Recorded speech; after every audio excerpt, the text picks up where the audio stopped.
Good morning. Well, I've got to tell you, 6 weeks ago I was just minding my own business.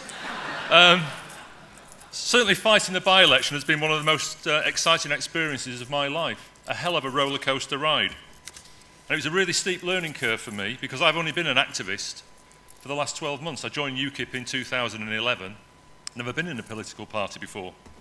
And as Lisa said, it was a tough campaign as Labour called a short 3-week election. And with the postal votes being returned a week after the campaign started, it made it really difficult to win this constituency, especially as the postal vote turnout was 300% higher than the normal poll. And that tells you the challenge we have about getting to the postal vote. And Labour's been embedded in the Wythenshawe constituency for over 50 years. Many of the electorate are union members and public sector employees, and they're activists. And they've worked the vote and the postal vote for years. Winning 20% plus would have been great, but from a standing start and with no party infrastructure in Wythenshawe, I think we did really well. And we stuffed the Tories.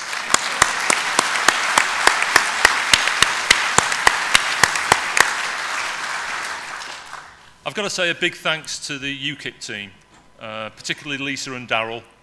They were brilliant. They ran the campaign.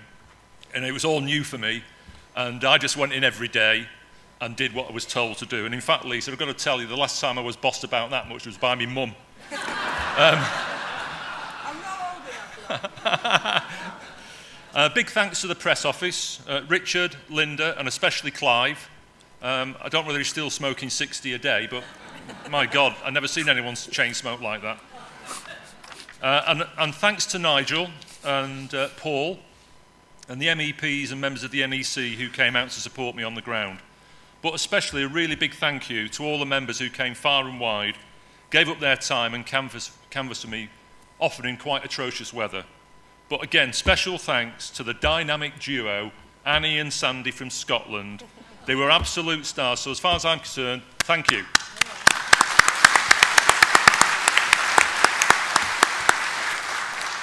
Just want to share some memories with you from the campaign and some sort of comments about the Labour Party, things I've really come to think about because of this campaign. It was really weird going back to where I was brought up and trudging the streets after living there 45 years ago and really feeling the council estate had gone backwards. It was quite a challenge being barracked and intimidated by the BNP. Happened to me twice, once with Nigel. I'm not blaming him. And it was really quite weird meeting voters who agreed with our policies and even our critique of the Labour Party and then said to me, yeah, but I'm still going to vote Labour. You know, what can you say? But then on the other hand, I met people who'd had enough of the parties they'd been voting for all their lives, and they thought UKIP was the only hope for our country. However, I wasn't prepared for the desperation and sense of hopelessness felt by many of the voters I met.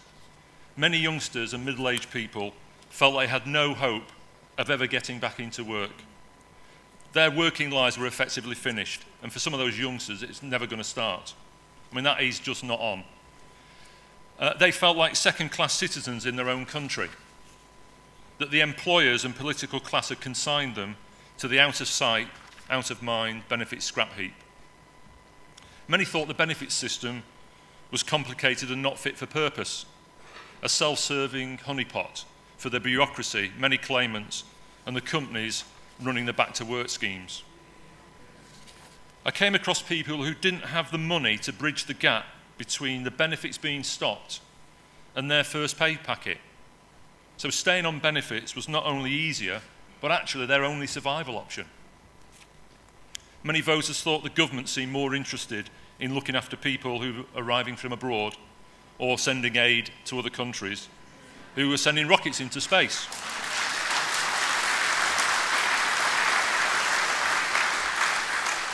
I'm still angry at the Labour Party from what I saw in Wythenshawe. There used to be a fantastic grammar school right in the heart of the council estate. It was one of the best in the northwest of England. And it was a gateway to a better life for many working class kids. And Labour took it away 50 years ago. And as far as I'm concerned, over the last 50 years, Labour have continued to undermine the working class, the backbone of our once great, once sovereign country.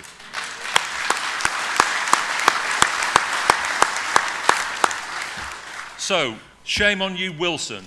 shame on you Callaghan, shame on you Blair, shame on you Brown, and God help us if Miliband's our next Prime Minister.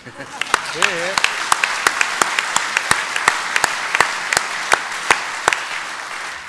I assume you all watch the Winter Olympics, yeah? Well, I think we should introduce a new event called hypocrisy. And Labour, with their cost of living crisis mantra, would win gold medal every time.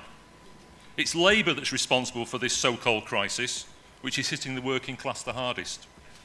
Labour took the country to the edge of bankruptcy in 2008, and we, our kids and their kids, will be paying off the debts caused by Labour's incompetence. I nearly said incontinence, probably appropriate. It's going to take decades to pay off their debts.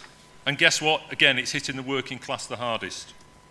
And Labour deliberately encouraged mass immigration. And immigrants, desperate for work, tended to take the jobs of the working class. And that led to unemployment, wage compression, and employers finding it easier and more attractive to employ immigrants rather than Brits. Labour claim they're the champions of the NHS and don't want the private sector involved. Exactly, sir. Yet they were happy to give bankers, private equity funds and property developers juicy inflation-linked PFI contracts worth tens of billions of pounds. So Labour's large yes to bankers and property developers now means that most hospital budgets are compromised and patients are not receiving the quality of healthcare they deserve because we're having to pay off Labour's PFI debts. So next time you hear Red Ed whining on about NHS being only safe in his hands, remind him that it's Labour's PFI incompetence that's behind much of the funding crisis in our hospitals today.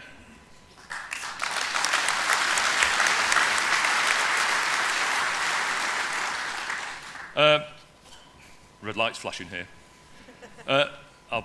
Labour passed a climate change act in 2008, and it's the most expensive act of Parliament ever.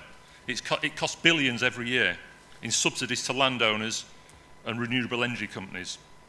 Labour were too cowardly to come clean over the costs of what the act was going to be over 40 years, so they hid the costs in our energy bills, and our energy bills have been rising very rapidly. And they'll continue to do so, courtesy of Labour and their green partners in crime, Hugger Husky Dave and Calamity Clegg. And another consequence of Labour's disastrous Climate Change Act is air passenger duty. Last year, a family of four flying to Florida cost them £268 in tax. So the poorest in society are paying disproportionately more of their disposable income on energy and green taxes. And in 2014, many pensioners are having to make a choice between whether to eat or keep warm. The main parties should be ashamed of their green policies and the way they have impoverished the working class.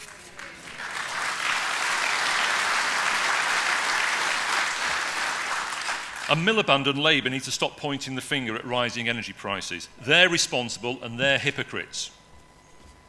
The Tory party is finished in the north of England, as are the Liberals.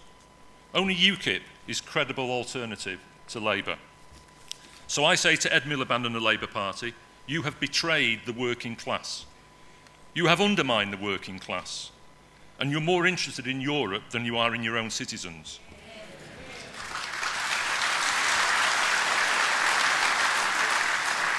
So let's take the fight to the Labour Party and show what shallow hypocrites they are. Let's start the fight now, and let's fight to win. Thank you.